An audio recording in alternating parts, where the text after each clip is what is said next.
കസബയുടെ സമയത്ത് പറഞ്ഞ ഒരു സ്റ്റേറ്റ്മെന്റിനെ പലതരത്തിൽ വ്യാഖ്യാനിക്കുകയും അതിനുശേഷം പുഴുവിൽ അഭിനയിക്കാൻ കഴിഞ്ഞത് ഒരു മൂവാണ്, ഗുഡ് മൂവാണ്. ആ മൂവ് ശരിക്കും അതൊരു നല്ല മൂവായിട്ട് തോന്നുന്നുണ്ട്. അതൊരു കളക്റ്റീവ് മൂവായിരുന്നു.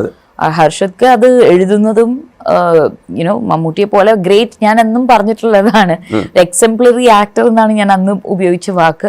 അദ്ദേഹം ആ ക്യാരക്ടർ തന്നെ ഏറ്റെടുക്കാൻ തയ്യാറാവുന്നതും ആ സിനിമേന്റെ ഒരു ഭാഗമാവാൻ എനിക്കും ഒരു അവസരം കിട്ടുക എന്നുള്ളത് ഒരു വണ്ടർഫുൾ, എനിക്ക് നമ്മളെന്ന് പറയില്ല, യൂണിവേഴ്സ് കൺസ്പയർ ചെയ്ത് കൊണ്ടുവരുന്ന ഒരു മൊമെന്റ് പോലെയായിട്ട് എനിക്ക് തോന്നിയിട്ടുള്ളൂ. കാര്യം എങ്ങനെയാണ് ഞാൻ അന്ന് പറഞ്ഞിട്ടുള്ളത്, വീണ്ടും വീണ്ടും റിപ്പീറ്റ് ചെയ്യുന്നത്, സിനിമയിൽ എല്ലാവരും നല്ല ആൾക്കാരാവണം എന്നല്ല ഞാൻ ഒരിക്കലും പറഞ്ഞിട്ടുള്ളത്.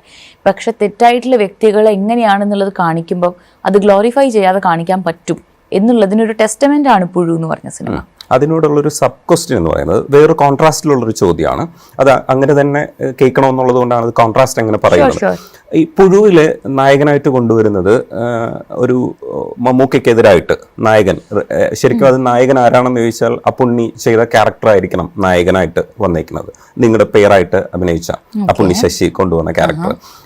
പക്ഷെ വില്ലൻ എന്ന് പറയുന്ന രീതിയിൽ പ്ലേസ് ചെയ്യേണ്ടിപ്പെടുന്നത് മമ്മൂക്കയുടെ ക്യാരക്ടറാണ്. അപ്പം സത്യത്തിൽ ആ സിനിമ പറയാൻ ശ്രമിക്കുന്ന ഒരുപാട് ഷെയ്ഡ്സ് ഉണ്ട്. ആ ഷെയ്ഡ്സിൽ സത്യത്തിൽ ഈ അപ്പുണ്ണി എന്ന് പറയുന്ന ക്യാരക്ടർ ചെയ്യുന്നതിനോടാണ് നന്മയുള്ള ക്യാരക്ടർ എന്ന് നമ്മൾ പ്രതീക്ഷിക്കുന്ന ഒരു ക്യാരക്ടർ. അപ്പുറത്തെ സൈഡിൽ വേറെ കുറെ തിന്മകളായിട്ട് നമുക്ക് തോന്നുന്ന രീതിയിലാണ് പ്ലേസ് ചെയ്യുന്നത്. പക്ഷെ വലിയൊരു ആക്ടറെ കൊണ്ടുവന്നിട്ട് ഈ കേന്ദ്ര കഥാപാത്രമാക്കിയിട്ട് മമ്മൂക്കയെ കൊണ്ടുവന്ന് പ്ലേസ് ചെയ്യുമ്പോൾ നമ്മൾ പറയാൻ ഉദ്ദേശിക്കുന്ന ഒരു ആശയത്തെ ശരിക്കും നമ്മൾ തന്നെ തകിടം മറിച്ചതുപോലെ ഒരു ഫീല്, അങ്ങനെ ഒരു വായന പാർവതിയുടെ മനസ്സിനകത്തൂടെ അത്തരം ഒരു വായന പോയിരുന്നു? Not at all. ഇൻഫാക്ട് എനിക്കത് ഒരു one of the best things is to know നമ്മളുടെ പവർ എവിടെയാണ് ലേ ചെയ്യുന്നത്, ആ പവർ എവിടെ ഉപയോഗിക്കാമെന്നുള്ളതാണ്. ഇപ്പോൾ വളരെയധികം പുളിയോ അല്ലെങ്കിൽ എരിവോ ഉള്ളൊരു മരുന്ന് കൊടുക്കണം, അത് എന്ത് മധുരത്തിലാണ് നമ്മൾ മുക്കി ചാലിച്ചിട്ട് കൊടുക്കേണ്ടത് എന്നുള്ളത് മനസ്സിലാക്കാൻ പഠിക്കണം. അവിടെയാണ് ഞാൻ പറയുന്നത്, ഇങ്ങനത്തെ ഒരു കഥാപാത്രം വളരെ എക്സ്പെക്റ്റഡ് ആയിട്ടുള്ള ഒരു വില്ലനിഷ് ആയിട്ട് ക്യാരക്ടേഴ്സ് ഇതുവരെ ചെയ്തിട്ടുള്ള ഒരു ആക്ടറിനെ നമ്മൾ പിടിച്ചോടെ വെച്ചിട്ട് അതിൽ പിന്നെ പുതുമ എന്താ ഉള്ളത്?